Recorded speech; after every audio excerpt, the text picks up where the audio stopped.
Welcome back to a bit gamey and ramble number 2, which is on figure scales. Most of these rambles are sparked off by podcasts and things people say on podcasts, and one of them was on the plastic crack, talking about how the epic range from Warlord was going to kill off 28mm figures, and this is my.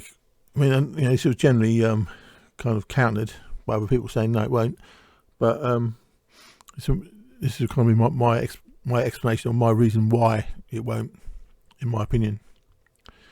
Because I think there's a visual aspect of battling war games, and there's two strands to it. There's the kind of uniform strand. This is especially in context of things like Napoleonics.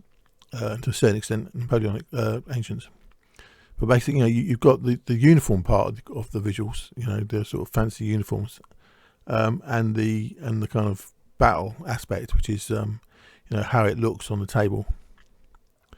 And I think it's that visual side splits into three. Really, you've got the very high scale, battle where you're looking at the whole battle.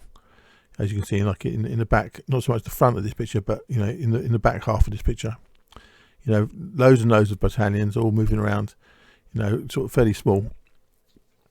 And so you either need a giant table or small figures. So that's the first point. So if your primary focus of the visual entertainment of wargaming is that scale, where you're looking above and down, and there's like an entire battle, an entire army, then you need small figures. Then that's another example there. If you want to see the whole of that on the table, then you need small figures. And then the second, another example. And then the second sort of scenario is what I call the middle ground is what I call the Hoogamont Scale, where you're looking at a part of a battle. It's like one section, like on the average table, you're talking about like a division or so, 3 or 4 brigades, and that's all you can cram on the table if they're 28mm. So that's the thing, and that suits 28mm. And the other side of if you cram down to that level, to the Hoogamont Scale, then you can have larger figures, and then you can get the do the uniforms right. You get half the pleasure from the looking down at the battle, and half the pleasure from the sort of the colourful uniforms and all that, which you can't do if the figures are too small.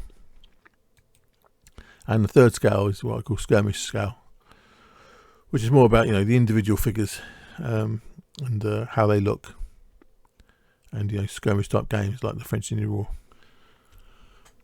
So if you look at the figures available, and keep those things in mind, that these 3 scales, there's the Skirmish Scale, Hoogamont Scale, and Battle Scale, and you look at the available figures, then you can sort of see where they all fit.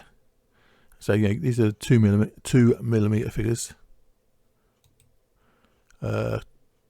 Yes, these are 2mm figures as well, and you can see there's very little room for the uniform aspect. You can get the looking down visual side of it, but there's not a lot of uniform. 6mm, a little bit, a little bit more. You can sort of do little bits of the uniform, but still it's very minor. And the main thing is that it's like looking down on the battle, on an actual battle, from from on high, or on one of those old paintings which have all the little regiments all dotted around. So 6mm is definitely in that kind of battle scale. 10mm again is sort of in that sort of battle scale, and you're sort of looking almost like you're looking at a painting. Well, in terms of the scale. 50mm it's like less compact, it seems to me. So it's almost like it's like a squashed down version of 28. So it's still it's still there. It's in the kind of gap between the Hoogamont Scale and the epic battle scale, in my opinion. more 15 mils. 50 mils. So you still can't on a sort of standard 6x4 table. You can have more than a division, but it's still not quite enough for a full battle. More 50 mil. Oh, 28. Yeah, and 28 is where you can start, or I suppose 25 probably. Around 25 upwards is where you can start to get the pleasure from the details on the uniforms, and a certain amount of pleasure from the actual scale of the fighting. So somewhere around in that kind of 20 to 32, there's a kind of peak position where you can have a decent sized force, and you can still paint the uniforms right. And I think personally 28 is pretty much just right for that, what I call the Hoogamont Scale. So sort of 10 mil and below for the battle scale, and 28 mil is just right for the Hoogamont Scale.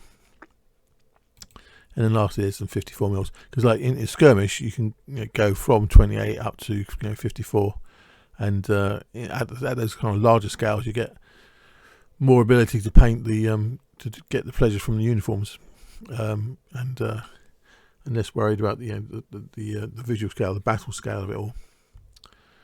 So those are the kind of the options, like from 2 mil up to 54 mil, and they naturally fit they naturally fit better one or more of those three scales.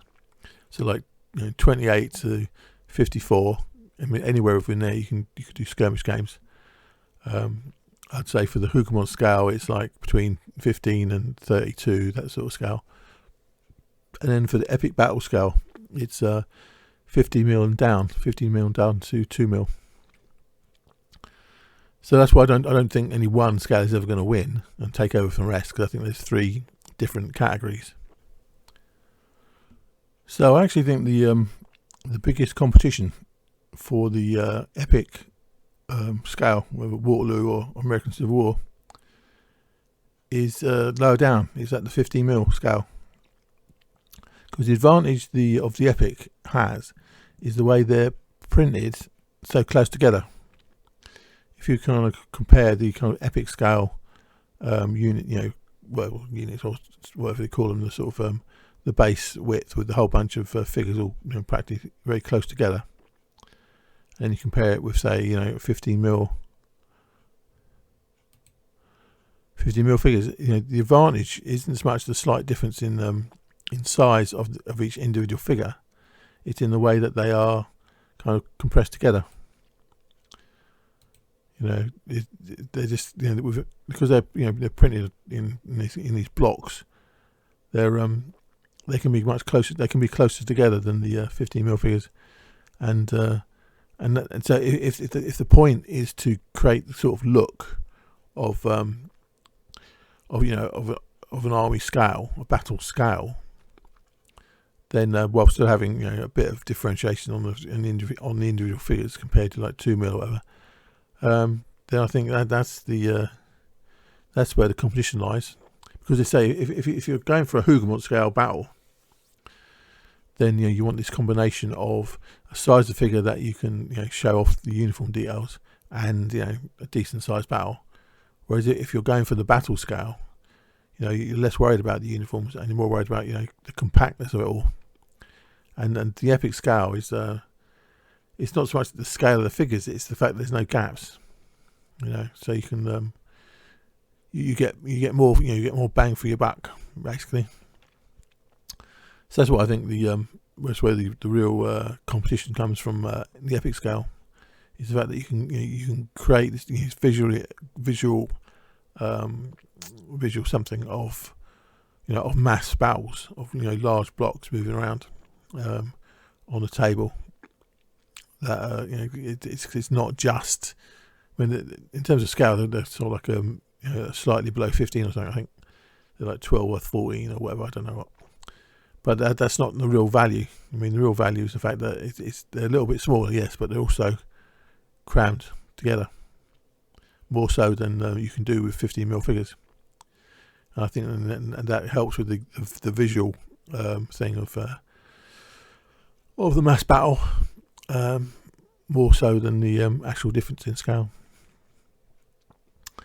But yeah, so anyway, that's my opinion. So I don't think the epic scale is a threat to 28mm at all. I think if it's a threat to anything, it'll be to 15mm, in my opinion. Okay, look, to the whip.